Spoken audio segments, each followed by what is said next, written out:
Oitavo domingo do tempo comum, ano C. Primeira leitura, Eclesiástico 27, 5 a 8. Salmo 91. Segunda leitura, 1 Coríntios 15, 54 a 58. Evangelho, Lucas 6, 39 a 45. Ao nos aproximarmos do Evangelho proposto para esse domingo, percebemos que existem dois momentos que marcam o ensinamento de Jesus: o homem hipócrita, que acredita ser sábio, e o homem bom, que é contraposto ao homem mau. No primeiro caso, está clara a relação entre discípulo e mestre. No segundo caso, está clara a relação entre causa e efeito. Nos dois casos, porém, Jesus fez uso de órgãos humanos, respectivamente o olho, no primeiro caso, e o coração, no segundo caso. A meu ver, não existe em si uma parábola nesses dois casos, mas uma instrução do tipo sapiencial, baseada na reflexão sobre as funções essenciais dos dois órgãos na vida do ser humano, o que justifica o uso do termo parábola. Deve-se tomar o próprio Jesus como parâmetro. Ele não é cego, por isso pode guiar seus discípulos como mestre. Ele é o homem bom, que do seu coração tira coisas boas para ensinar. A base do ensinamento é a observação da realidade, pautada no que se vê. Contudo, deve-se evidenciar que o diferencial reside no como Jesus vê a realidade e a partir de qual critério. Assim, Jesus não enxerga as aparências, mas a essência da realidade. Se por um lado a realidade acessada pela visão diz respeito a tudo que circunda o ser humano, por outro lado, diz respeito ao plano salvífico de Deus contido nas Sagradas Escrituras, sobre as quais Jesus transita como sumo mestre e intérprete inquestionável. Sem dúvida alguma, o ensinamento sobre o amor aos inimigos causou grande constrangimento, pois, com base na Torá, isto é, na lei, devia-se amar o próximo e se permitia odiar o inimigo. Jesus não inverteu a lei, mas a elevou à sua máxima compreensão. Pode-se ver isso no exemplo que usa ao falar do cisco e da trave. Enquanto os mais simples e humildes recebem o ensinamento com mais abertura, basta lembrarmos de Lucas 10, 21, 22, Naquele momento, Jesus exultou de alegria sob a ação do Espírito Santo e disse: Eu te louvo, ó Pai, Senhor do céu e da terra, porque ocultaste essas coisas aos sábios e entendidos e as revelaste aos pequeninos.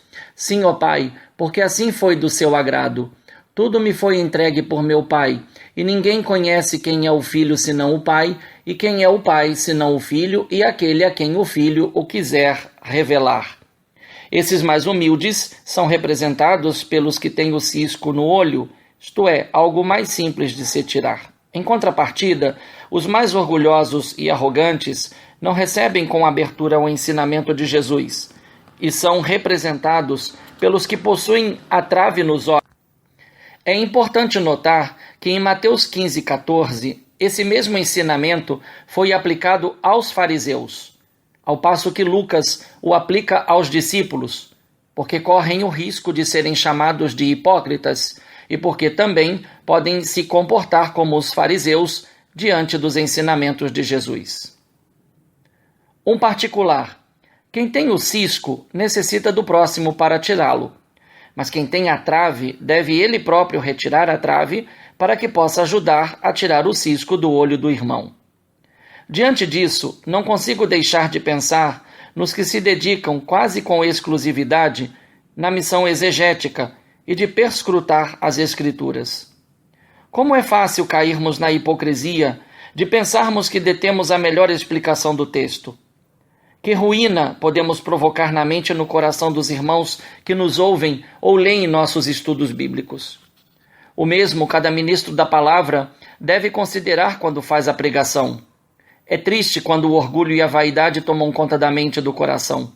Pior ainda quando nos atrevemos a pregar ao povo sem a devida preparação enganando o povo e se enganando também, pois atestamos que os anos de preparação ao ministério não foram bem vividos.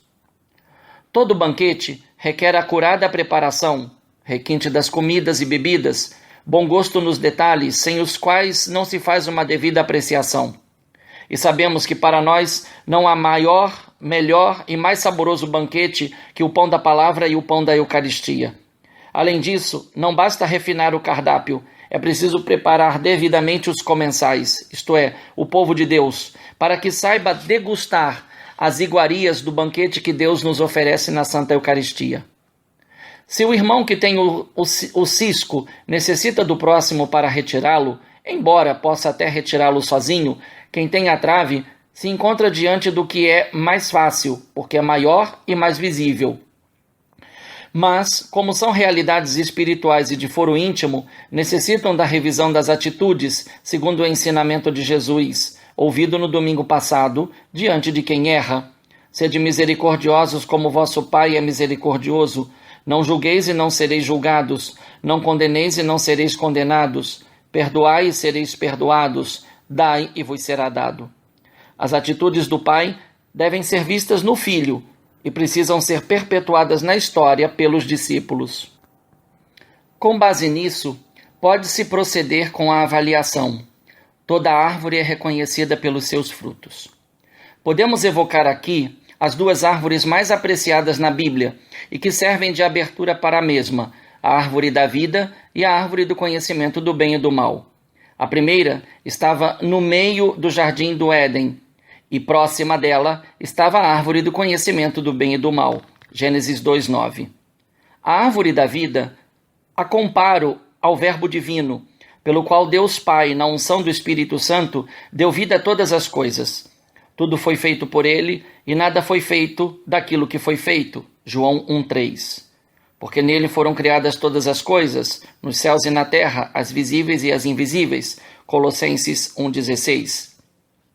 Já a árvore do conhecimento do bem e do mal a comparo à Torá, sintetizada em particular no Decálogo. É a Torá que ensina a distinguir o bem do mal.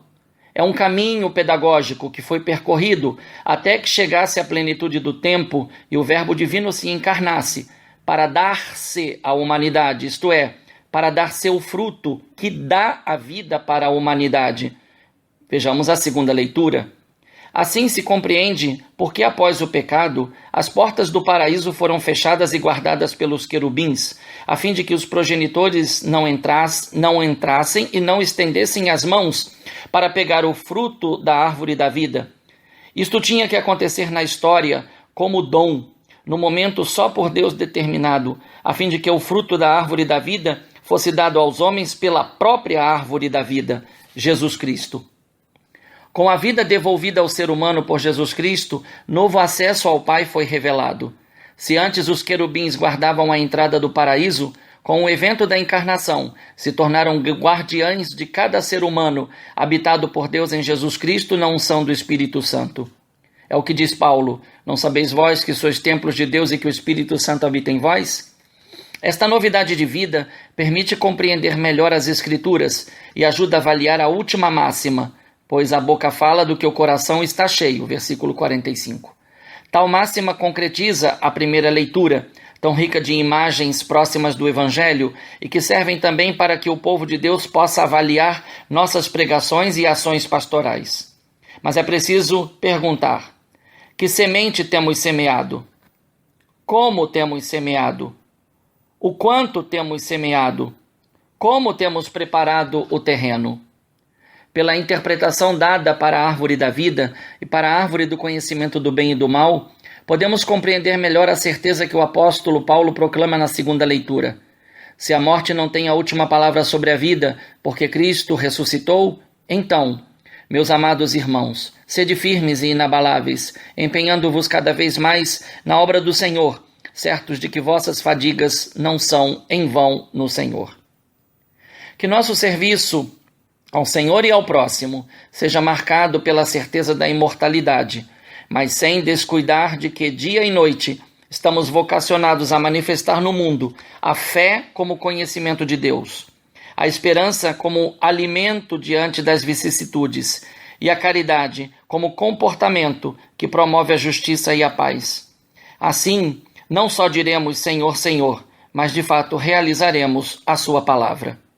Um bom e santo domingo no Senhor. Um fraterno abraço. Padre Leonardo Agostini.